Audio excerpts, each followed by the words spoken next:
তুমি আমার সাথে এমন ভাবে কথা বলো না তো, যে আমাকে অপমান করছো তুমি। তোমরা হলে গিয়ে বড় লোক, তোমাদের টাকা পয়সার অভাব নেই। আমরা তো গরিব মানুষ, আমরা ঘর বানাবো কিভাবে? আজকে বড় ঘরে আছো বলে এই যে অন্যকে ছোট করতে হবে এমনটা তো নয়। এতদিন জানতাম তুমি অহংকারী, তবে আজকে জানলাম তুমি অবুঝ একটা মেয়ে। অহংকার কমাও, না হলে কখনো তোমার ভালো হবে না। আরে আরে, কি করছো কি করছো? এত হালকাভাবে বাঁধছো কেন? আর একটু শক্তভাবে বাঁধো। আরে ঝড় এলে এই ঘর কিন্তু টিকবে না। তুমি আমার সাথে এমন ভাবে কথা বলো না তো, যে আমাকে অপমান করছো তুমি। আরে বাবা, আমি আবার অপমান করলাম কোথায়? আমি তো সাধারণ কথা বললাম যে একটু শক্ত করে বাঁধো। আমি আর কাজ করতে পারছি না গো, তুমি একা একাই করো, আমি আর কাজ করব না। সে কি কথা? আমি একা এই ঘর তুলতে পারবো নাকি? এত বড় একটা ঘর তুমি সাহায্য না করলে কার সাহায্য নেব আমি? টাকা পয়সা তোমার কাছে কম আছে নাকি? তুমি গ্রামের দুজন লোককে কাজে লাগিয়ে দিতে, তাদেরকে টাকা দিয়ে দিলেই তো হতো। এই ঝড় বাদলের দিনে টাকা পয়সা কতটা গুরুত্বপূর্ণ তা তো তুমি জানো। এভাবে টাকা নষ্ট করা ঠিক হবে না, পরে না খেয়ে থাকতে হবে। হয়েছে হয়েছে, শুধু শুধু আমাকে দিয়ে কষ্ট করাও তুমি। তবে আমাদের ঘরটা অনেক সুন্দর হয়েছে, বলো। ঘরটা সুন্দর তো হবেই, দেখতে হবে না কে বানিয়েছে। আমি তোমাকে সাহায্য করেছিলাম বলেই তো এত সুন্দর হয়েছে। আমার বুদ্ধিতেই তো এত বড় একটা ঘর বানানোর সিদ্ধান্ত নিয়েছো তুমি। আর হ্যাঁ, তোমার এই শিখাতে ঘর বানাতে গিয়ে আমি ফকির হয়ে গেলাম। এখন কথা না বলে চুপচাপ আমাকে কাজে সাহায্য করো, ওদিকে আবার ঝড় চলে আসবে। কি গো দিদি, কোথায় গিয়েছিলে? নৌকা নিয়ে বলি, নৌকা ছাড়া চলাচল করতে পারো না বুঝি? নৌকা ছাড়া কিভাবে আর চলাচল করি বলো ভাই? চারিদিকে জল ছাড়া আর কিছুই নেই। জলের ভেতর তো আর এমনি এমনি হাঁটা যায় না। তা তো অবশ্যই, কিন্তু তোমরা থাকছো কোথায় এখন? এই নৌকার ভেতরেই নাকি? হ্যাঁ গো, তার উপরে আমাদের আবার সদস্য সংখ্যা বেশি। আমাদের একটা নৌকায় পোষায় না, তাই একটা কলা গাছের ভেলা বানিয়েছি। তোমাদেরকেই কষ্ট করে দিন কাটাতে হয়। আমাকে দেখো, সংসারে শুধু আমি আর আমার স্বামী, তাও কত বড় একটা ঘর বানিয়েছি। তোমরা হলে গিয়ে বড় লোক, তোমাদের টাকা পয়সার অভাব নেই। আমরা তো গরিব মানুষ, আমরা ঘর বানাবো কিভাবে? সেটাই তো বলি, তোমরা গরিব মানুষ, কিভাবেই বা আর ঘর বানাবে? এই গ্রামে আমাদের মতো এত বড় ঘর আর কেউ বানাতে পারেনি। কে আর বানাবে? কারো কাছে এত টাকা পয়সা নেই তো। তোমাদের কাছে অনেক টাকা পয়সা আছে ভাই। হ্যাঁ, তাই তো বলি, বুঝে শুনে তবে এই কথা বলবে। হুটহাট করে আমার সাথে খারাপ ব্যবহার করবে না। তোমরা কোথায় আছো আর আমরা কোথায় আছি, সেটা আবার ভালোভাবে বুঝে নিও। বুঝি ভাই, ভালোভাবেই বুঝি। আমরা গরিব মানুষ, অত উঁচু গলায় কথা বলা আমাদের মানায় না, এটাই বুঝতে পেরেছি। থাকো, আমি গেলাম। শোনো, আজকে কি হয়েছে জানো? কমলা বৌদির সাথে দেখা হয়েছিল, দেখলাম নৌকা চালিয়ে যাচ্ছে। হ্যাঁ, খোঁজ খবর আমি নিয়েছিলাম। ওরা নাকি নৌকাতেই থাকছে আর একটা ভেলা বানিয়েছে শুনলাম। হ্যাঁ হ্যাঁ, আমাকেও সেটাই বলল। আমিও আজকে ভালোভাবে কথা শুনিয়ে দিয়েছি। মাঝে মধ্যে আমার সাথে বড্ড অহংকার করে ফেলতো। কথা শুনিয়ে দিয়েছো মানে? তোমার সাথে কখনো কোনোদিন বৌদি অহংকার তো করেনি। বৌদি তো অমন স্বভাবের মেয়েই নয়। তুমি বেশি চেনো নাকি? আমার সাথে কথাবার্তা হয় আমি জানি। তাই বলে তুমি কথা শুনিয়ে দেবে? কি কথা শুনিয়ে দিয়েছো তুমি? কথা শুনিয়ে দেব না কেন? আমার এত বড় ঘর, আর ওরা থাকে ওই সাধারণ একটা নৌকায়, ঝড় জল বৃষ্টিতে ভেজে। ওদের থেকে আমি ছোট নাকি? তুমি ছোট হও বা বড়, সেটা তো বিষয় নয়। বিষয় হলো তুমি কেন কথা শোনাতে গেলে। হ্যাঁ, আজকে বড় ঘরে আছো বলে এই যে অন্যকে ছোট করতে হবে এমনটা তো নয়। আমি কি করব না করব সেটা তো তোমার থেকে জানবো না আমি? অবশ্যই জানবে তুমি, আমি তোমার স্বামী। আমার কথা তোমাকে শুনতেই হবে। এভাবে গরিবদের সাথে খারাপ ব্যবহার তুমি করবে না। আমি অবশ্যই করব, দেখি তুমি কি করতে পারো। এবার কিন্তু বাড়াবাড়ি হয়ে যাচ্ছে। এই ঘর আমি তুলেছি, তবে এই ঘর ভেঙে তোমাকে নৌকায় রাখতেও কিন্তু আমি দুদণ্ডও ভাববো না। তোমার যা খুশি তাই করো গে। আমি ধনী মানুষ, আমি ধনী মানুষের মতোই থাকবো। গরিবদের সাথে মেলামেশা আমার সাথে যায় না। একটু ভালোভাবে বানাও, চারপাশ থেকে ভালোভাবে বেঁধে দিও, যেন এই কলা গাছ অথবা মাটিগুলো স্রোতে সরে না যায়। হ্যাঁ গো, সেটাই করব। না হলে তো আর বানিয়ে লাভ নেই, আর বানালেও গ্রামের মানুষদের কোনো উপকার হবে না। না না, যেই উদ্দেশ্যে এখানে এই সবজি বাগান বানাতে এসেছি সেই উদ্দেশ্য সফল তো করতেই হবে। আমি চাই গ্রামের লোকেদের যেন ভালো হয়। আমিও চাই। এবারে বন্যায় আমাদের গ্রামের সবার নাস্তানাবুদ অবস্থা হয়ে গেছে, কেউ দুমুঠো ভালো খাবার খেতে পারে না। খাবই বা কিভাবে? বাজার হাট সব কিছুই তো বন্ধ, সব কিছুই এখন জলের তলায়। এখন মানুষ জনায় শুধুমাত্র চাল ফুটিয়েও খেতে পারছে না। আমার তো এত টাকা পয়সা নেই যে মানুষকে চাল দিতে পারবো। আমার যতটুকু সাধ্য আমি ততটুকু করছি। দাদা দয়া করে কিছু চাল ডাল মানুষকে দিতে পারে। সেটা দাদার ব্যাপার, দাদা করুক বা না করুক সেটা সে বুঝবে। আমরা যতটুকু পারি ততটুকুই করব। ওই সবজি বাগানের কোনো সীমা নেই। গ্রামের যার যখন যা লাগবে এখান থেকেই নিয়ে যেতে পারবে, কেউ কিছু বলবে না তাদেরকে। ঠিক বলেছ, আমিও সেটাই চাই।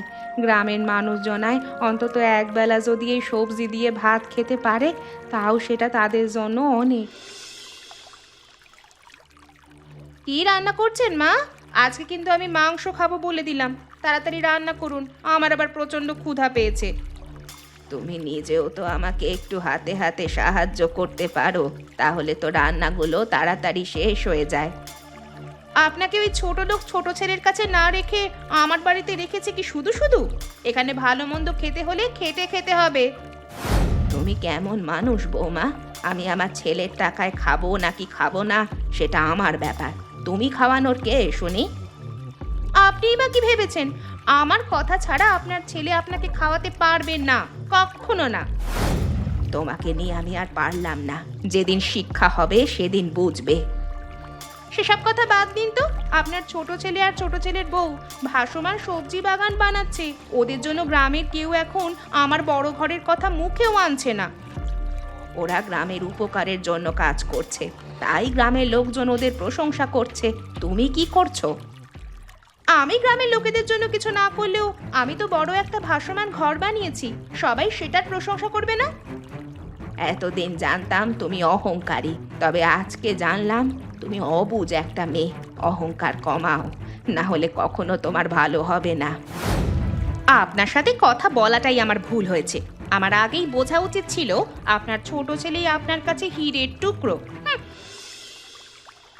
কি গো, কোথায় গিয়েছিলে তুমি? তাও আবার এত রাতের নৌকা নিয়ে? তোমার তো এত রাতে ঘর থেকে বের হওয়ার কথা নয়।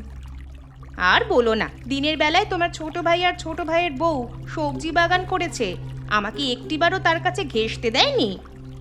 কি বলছো তুমি? ওরা আবার সবজি বাগান বানালো কখন? আজকে দিনেই বানিয়েছে, তুমি তো দেখোনি, তুমি তো কাজে ছিলে, তাই আমি রাতে চুপি চুপি একটু দেখতে গিয়েছিলাম। কেউ তো আর আমার সাথে মেশে না। কি যে বলো না তুমি! আমার ছোট ভাই আর ছোট ভাইয়ের বউ অনেক ভালো। তুমি যদি তাদের সাথে মিশতে গিয়ে তাদের কাজে সাহায্য করতে যেতে, তবে তারা অবশ্যই বারণ করতো না। তোমার এই একটাই দোষ, তুমি চোখ বন্ধ করে সবাইকে বিশ্বাস করো। শুধু বিশ্বাস করো না আমাকে, তুমি মনে করো আমি শুধু খারাপ। আরে না না, এমন কিছু নয়। আমি এমনটা বলতে চাইনি। চলো চলো, অনেকটা দেরি হয়ে গেছে আজকে, আমাকে আবার ঘুমাতে হবে। হ্যাঁ হ্যাঁ চলো, আমাকেও ঘুমোতে হবে। সারাদিন কত কাজ করতে হয় আমাকে, তোমার মা তো কোনো একটা কাজ করে না। আচ্ছা, আমি মাকে বলে দেবো যেন তোমার কাজে সে সাহায্য করে। এবার চলো। হায় হায় রে, কি সর্বনাশ হয়ে গেল আমাদের! কত শখ করে এই সবজির বাগানটা করেছিলাম, কিন্তু কোনো কাজ হলো না। হঠাৎ করে এক রাতের মধ্যে এই সবজি বাগানটা নষ্ট হয়ে গেল কিভাবে? হয়তো কেউ ইচ্ছে করে এমনটা করেছে। কিন্তু কে ইচ্ছে করে এমনটা করবে?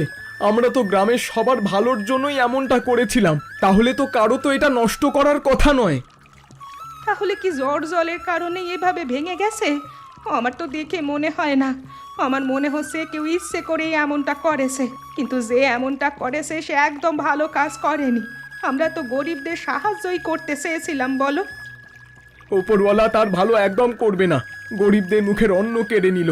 ওপরওয়ালা এটা কখনোই সহ্য করবে না।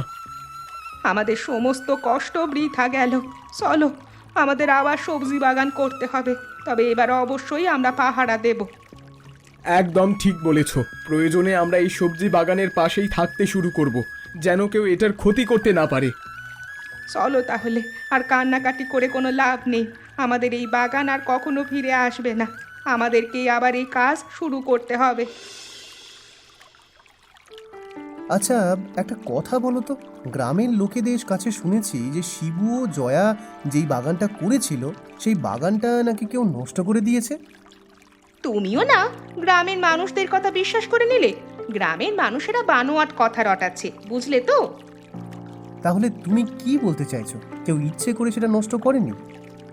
কে এমনটা করবে বলো তো? ওরা তো গ্রামের ভালোর জন্যই করছিল, তাহলে গ্রামের কারো এটা নষ্ট করার কোনো মানেই হয় না। তা অবশ্য ঠিক, গ্রামের মানুষদের ভালোর জন্য করলে তারা নষ্ট করবে কেন? তাই তো আমি বলি, আমার মনে হয় ওই ঝড়ের কারণেই হয়তো বাগান নষ্ট হয়ে গেছে। তবে আমার কিন্তু সেটা মনে হচ্ছে না। কালকে রাতে আমি তোমাকে ওই বাগানের কাছ থেকে আসতে দেখেছি। আমার মন কিন্তু অন্য কিছু বলছে। কি কি কি বলতে চাইছোটা কি তুমি? তুমি কি বলতে চাইছো ওই বাগান আমি নষ্ট করেছি? এমন ছোট নিচু একটা কাজ আমি করতে পারবো বলে তোমার মনে হয়? তুমি কেমন মানুষ সেটা কিন্তু আমি ভালোভাবেই জানি। তোমাকে সন্দেহ করার একটা কারণ হলো আমি তোমাকে নিজে ওখান থেকে আসতে দেখেছি। কিন্তু আমি তো তোমাকে বলেছি আমি কেন সেখানে গিয়েছিলাম, সেটা তো তোমাকে বলেছি। তুমি যে মিথ্যে ছাড়া কোনো কথা বলো না সেটাও আমি জানি, তবে প্রমাণ ছাড়া আমি কিছুই বলবো না। তুমি এর শাস্তি অবশ্যই পাবে, সময় হোক। আরে গ্রামবাসীরা, এই তোমরা কে কোথায় আছো? তাড়াতাড়ি সবাই নিরাপদে সরে যাও। এই নদী থেকে জল গ্রামের মধ্যে ঢুকে পড়েছে, যে এই জল ক্রমশ বেড়েই চলেছে। প্রবল বন্যা হওয়ার আশঙ্কা আছে। এই তাড়াতাড়ি সবাই নিরাপদে সরে যাও গো। হায় সর্বনাশ, এখন তাহলে কিভাবে কি করব? এত বড় ঘর নিয়ে কোথায় যাব? সবাই তো নৌকা করে এদিক ওদিক চলে যেতে পারবে, আমাদের কি হবে? কি বললো এসব? আমার তো এখন শুনেই ভয় লাগছে। কোথায় যাবো গো আমরা? আমার জিনিসপত্রেরই বা কি হবে? তুমি একটা কাজ করো, আমার সাথে হাতে হাতে ঘর বাঁধনগুলো আরো শক্ত করে বেঁধে ফেলো, তাহলে অন্তত কিছুটা নিরাপদে থাকতে পারবো আমরা। আমি এসব কিছু করতে পারবো না গো। আমার অনেক কাজ আছে। আমার কতগুলো সাজগোজের জিনিসপত্র, দামি দামি জিনিসপত্র আছে, সেগুলো যে সরাতে হবে। এইসব তুমি কি বলছো গিন্নি? এদিকে ঘর ভেঙে যাচ্ছে আর তুমি আছো তোমার সাজগোজের জিনিসপত্র নিয়ে। তুমি ওসবের কি বুঝবে? ঘর বাঁচানোর দায়িত্ব তোমার, তুমি বাঁচাও। আর সাজগোজ বাঁচানোর দায়িত্ব আমার। এটা কিন্তু ঠিক হচ্ছে না মালতী, তোমাকে বলছি আমাকে সাহায্য করো। এই তোমাকে নিয়ে আমি আর পারলাম না, বারবার বিপদে পড়তে হয় শুধু তোমার জন্য। হায় হায় রে, এখন আমাদের কি হবে? এ তো প্রচন্ড ঝড় হচ্ছে, ঘর যে ভেঙে যাচ্ছে। এই নদীর জলে আমরা যে তলিয়ে যাব। কি গো, তলিয়ে যাব নাকি গো? আমি তোমাকে বলেছিলাম আমাকে সাহায্য করো, তুমি তো আমার কোনো কথাই শুনলে না। আমি যতটুকু পেরেছি ততটুকু করেছি। তোমাকে তো দেখলাম ঘরের বাঁধনগুলো খুব শক্ত করে দিচ্ছ, তাহলে ভেঙে যাচ্ছে কেন বলো তো? আমি অর্ধেকটাই দিতে পেরেছি, সেই অর্ধেক এখনো ঠিক আছে। তাছাড়া তোমার কথা শুনেই তো এভাবে ঘর বানিয়েছি আমি। গ্রামের সবাই নৌকা নিয়ে নিরাপদে চলে যেতে পেরেছে। এখন আমার কি হবে গো? তুমি এখনো নিজের জিনিসপত্র নিয়ে চিন্তা করছো? তোমার একটুও লজ্জা হচ্ছে না? একটুও ভয় করছে না? বাবা বাবা, তুই বৌমার কথায় কিছু মনে করিস না। ও হলো বাচ্চা মানুষ, কি বলতে কি বলে ফেলে কিছুই বোঝে না। তুই এখন এখান থেকে বাঁচার একটা রাস্তা খুঁজে বের কর। আমার এখন কোনো রাস্তা জানা নেই মা, আমি এখন কিছুই করতে পারবো না। তাহলে কি এভাবেই মরতে হবে? হে ওপরওয়ালা, এভাবেই কি আমার কপালে মরণ লিখে রেখেছিলে তুমি?